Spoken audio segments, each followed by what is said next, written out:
नाज़िन मेहड़ में पोरत गुलाम अब्बास संदस दोस्त भुट्टो मीरजत जा कातिल अञा ताईं गिरफ्तार नाहन थी सघिया। मक़तूल जे वारसनि मासूम ॿार समेत सख़्त एहतजाज रिकॉर्ड करायो आहे। रिपोर्ट करे रहियो आहे रियाज़ चांडियो। अस्सलाम वालेकुम नाज़रीन आऊं रियाज़ चांडियो। एक हफ़्तो अॻु मेहड़ भरिसां गुलाम अब्बास चांडियो ऐं संदसि दोस्त भुट्टो मीरजत खे क़तूल कयो वियो, जंहिंजा FIR 6 जवाबदारनि जे ख़िलाफ़ दाख़िल थी आहे, पर उन्हनि मां हिकु बि जवाबदार गिरफ़्तार नाहे थी सघियो, जंहिंजे करे मक़तूलनि जे वारसनि पारां एहतजाज कयो वियो आहे। उन जा मासूम ही जेके ॿारड़ा आहिनि उन्हनि सां गॾिजी उन्हनि एहतजाज कयो आहे। इन्हनि इहो पिणु चिता ॾिनो आहे त जेकॾहिं जवाबदार गिरफ़्तार नथा थियनि त पोइ ईद खां पोइ हू इंडस हाईवे समेत मेहड़ थाणे जे अॻियां एहतजाजी धरणो हणंदा। अचो त उनजे वारसनि सां ॻाल्हायूं त वधीक उनजो छा चवणु आहे। सर, मां तव्हांखे पहिरियां ॿुधाईंदो रहां थी, मुंहिंजा मासूम बचला आहिनि। हिन जा कपिड़ा मुंहिंजे वालिद साहिबु सिलाई जे ॾिना हुआ। नंढियूं भेणूं आहिनि ऐं मुंहिंजे वालिद साहिबु पंहिंजा कपिड़ा सिलाई जा ॾिना हुआ। उहे असांजूं ईदूं जेके असांजे ईदुनि खे क़यामत बर्पा करे छॾी अथनि। मुंहिंजे घर में ईद जे बदिरां हिन वक़्तु मातम लॻो पियो आहे, क़यामत जो मंज़र आहे। पोइ बि FIR दाख़िल थी चुकी आहे त हिन वक़्तु मेहड़ जी पुलिस को बि जवाबदार गिरफ़्तार करे नाहे सघी। मुंहिंजो पीउ आहे साईं, जेको शहीद कयो आहे गुलाम अब्बास चांडियो, बेवजह न को गुनाह न को कसूर, बेवजह असां ग़रीब माण्हू आहियूं। सदाईं पुलिस असां ग़रीबनि मज़लूमनि सां नाहक थी करे। छो छा पुलिस भोतारनि वॾेरनि जे लाइ आहे?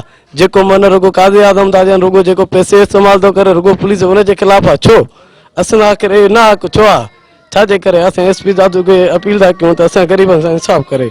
बेवजह असांजे मामे जे पुट गुलाम अब्बास चांडियो ऐं उनजे दोस्त गुलाम अकबर उर्फ़ भुट्टो मीरजत खे बेदर्दी सां शहीद कयो वियो आहे। हींअर ताईं SSP दादू खे काई ख़बर नाहे त तव्हांजे ज़िले में ॾोह थियो आहे। ॾींहं ॾिठे जो 2 मर्डर थिया आहिनि।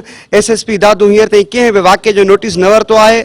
SHO मेहड़ ख़ामोशी जो तमाशो बणियल आहे। SHO मेहड़ बास रंडी वांगार वेही रहियो आहे। हींअर ताईं जॾहिं असां हुनखे पहिरें ॾींहं ते चयोसीं त FIR कटण जे बावजूदि पहिरें ॾींहं ते असां SHO खे चयोसीं त तूं हुन ॾे मथां घरनि ते चढ़ाई कर, रेट कर। असांखे कन्फर्म मालूमात आहे त हू पंहिंजे घरनि में मौजूदु आहिनि। SHO मेहड़ असांखे डील ॾिनी। SHO मेहड़ असांखे सब्र जी तलक़ीन कई, बाबा तव्हां अॼु सब्र कयो, मां सुभाणे रेट कंदुसि। हाणे हालांकि जॾहिं ॿिए ॾींहं ते हिन रेट कयो त SHO वारा खे इतला ॾिनो आहे त मां तुंहिंजी हद में मां रेट करण थो अचां ऐं मूंखे ख़बर आहे त जेके कातिल आहिनि इहे वॾा बासर आहिनि, बासर शख़्सियतुनि सां हिन जो तालुक़ आहे।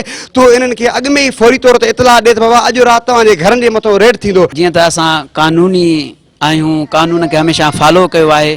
ज़ुल्म बि थियो आहे, पर पोइ बि असां चऊं था त कानून जी झोली खे न छॾिजे।